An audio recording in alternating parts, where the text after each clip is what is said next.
A wonderful day to you viewers. Welcome to another edition of the Complete Sports Update.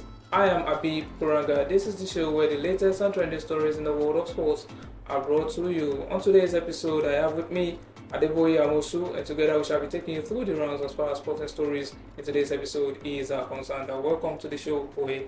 Thank you. It's good to be back on the show once again. Yes, it's good to be back. How was the weekend, footballing wise?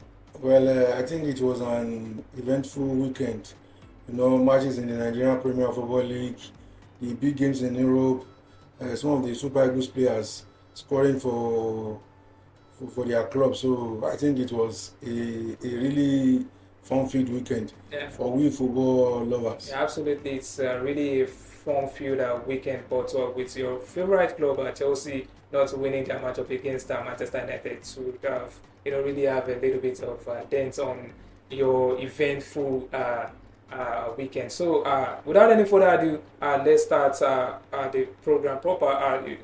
There's no place to start proper other than starting from the home front with the Super Eagles of Nigeria. Ready to play against Rwanda and Benin Republic in the 2025 African Cup of Nations qualifiers, and all eyes are ready on the list that will be released by the technical director Austin Eguavoen. So many people have been talking about introducing new faces because the team has already on the cusp of qualifying to the tournament proper. With people actually mentioning the MPFL players to also have a taste of the national team with Godwin Obachi, the former the Rangers international forward, as well as Remo Stars is Sadiq Ismail, and some other players, Tolu Arukodari of Genk in the Belgian league. So what do you have to say as regards to the list that would be released by the technical director? Well, we all know football is not mathematics. The Super Eagles are fine. They are almost home and dry. They need just a point from the remaining two games. But you can't be too sure in football. It's always difficult to predict what will happen. Benin Republic and Rwanda, their next two opponents, have shown over time that they are one of the developing national teams in Africa at the moment. We all saw that the Super Eagles lost against Benin Republic in the World Cup qualifier in Abidjan. And we saw that what happened when the Super Eagles played against Rwanda in Kigali a few months back.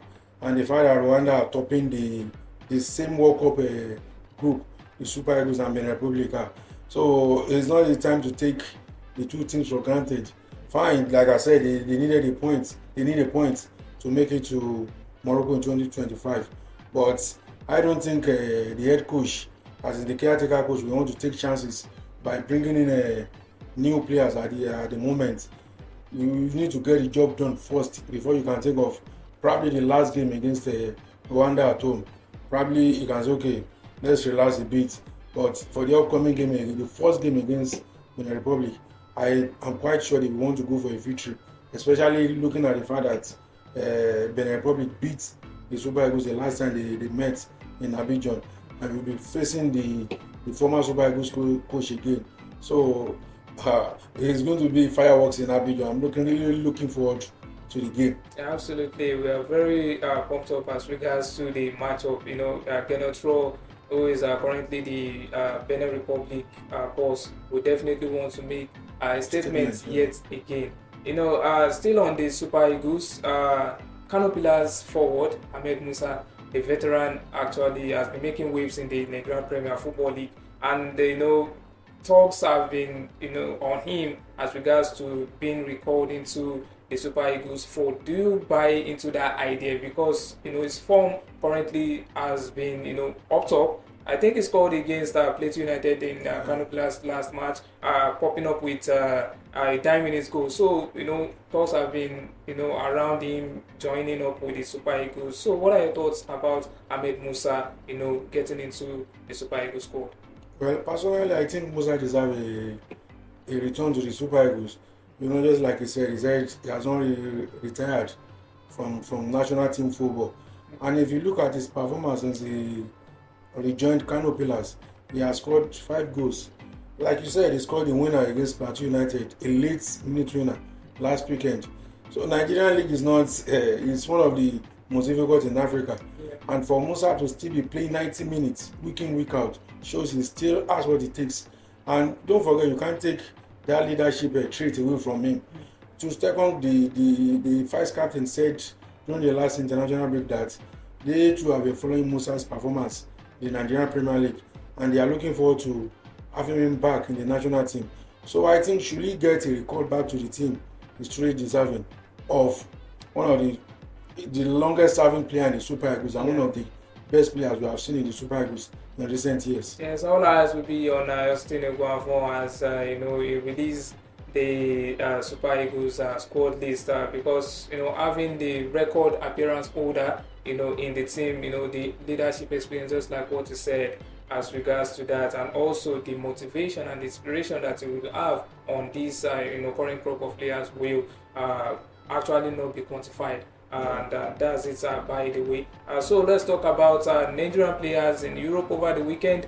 Ademola Lookman, the man that has always been making the waves, 14th on the Ballon d'Or 2024 Ballon d'Or list, and he actually celebrated that with a bang, scoring a brace in Atalanta's 3-0 win against Napoli. Do you see that coming?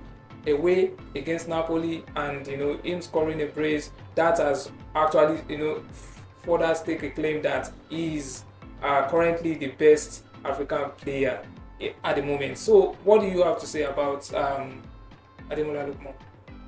Well, Lookman is a man on form at the moment. Just like you said, the man is pumped up at the moment, and the fact that he is really looking forward to winning the African Player of the Year, succeeding Victor Osimhen as the best player on the continent at the moment, is a really big motivating factor for him at the moment. Before the Atlanta met Napoli, they were on a winning streak, like 5 matches, unbeaten run, and playing at the Diego Armando Maradona Stadium, scoring 2 goals in the first 31 minutes of the game. It's not a small feat. So we are all looking forward to Marrakesh in December, when Lookman will be crowned the best player on the continent. Aside from Lookman too, we also have other players, Nigerian players who did well. Olaino scored what is perhaps the goal of the month against West Ham for Nottingham Forest. We have the likes of Josh Maja, who scored 2 for their clubs. Tolu Arokodare, who has been consistent for Genk in the Belgian Pro League this season, bagged an assist. So it was a really good weekend for Nigerian players abroad. Yeah, absolutely. It's a wonderful weekend for some of these players over the weekend. So over to Europe, Chelsea are set to entertain Arsenal in the Premier League. And Arsenal, in the past 5 matches, they haven't been it. In all honesty, always with their low inconsistency in performance and all of that. So and Chelsea, they are currently getting that stride back, although they actually played a draw against Manchester United, which is not actually a small feat, because playing against Manchester United at Old Trafford is actually a rivalry game. You don't really know what to expect in such game. But to be honest, Chelsea actually played really well in that encounter. So now they are set to face Arsenal at the Stamford Bridge, and you would definitely say that if they should lose, that if Arsenal should lose against Chelsea, it will probably mean that it's a bye-bye as far as the Premier League is concerned, because if Manchester City should win against Brighton, it would have been another long stretch point for Arsenal to recover from. So what do you have to say about the matchup on Sunday? Well, let me start by saying that the outcome of Arsenal, I don't believe the outcome of Sunday's game will determine the team that will win the title, because we've played 10 matches so far, so it will be week 11. So still, the league is a marathon, still a long way to go, but it will surely be like a bragging right for any team that gets the 3 points on Sunday. it's going to be a London derby, and you can expect both teams to be fired up. So personally, I will go for a draw. Though I'm a Chelsea fan, but Arsenal Chelsea is always difficult, and the fact that Chelsea will be playing at the Stamford Bridge, you can't really pinpoint the Chelsea team that will come out on Sunday against Manchester City. They will be timid, and you know Arsenal is always Arsenal. They too will be out to at least get a point. So I'm going for a draw. A draw right there. That's the boys. What is predicting a draw for his lovely Chelsea side. And I'm very sure that deep down in his heart is actually wishing Chelsea to win the game against Arsenal. Well, we hope that the best team win the matchup on Sunday. Thank you very much for the wonderful and insightful analysis. So, viewers, this is where we're wrapping things up as far as proceedings is concerned in today's episode. Do take care of yourselves and enjoy the rest of the day. Bye for now.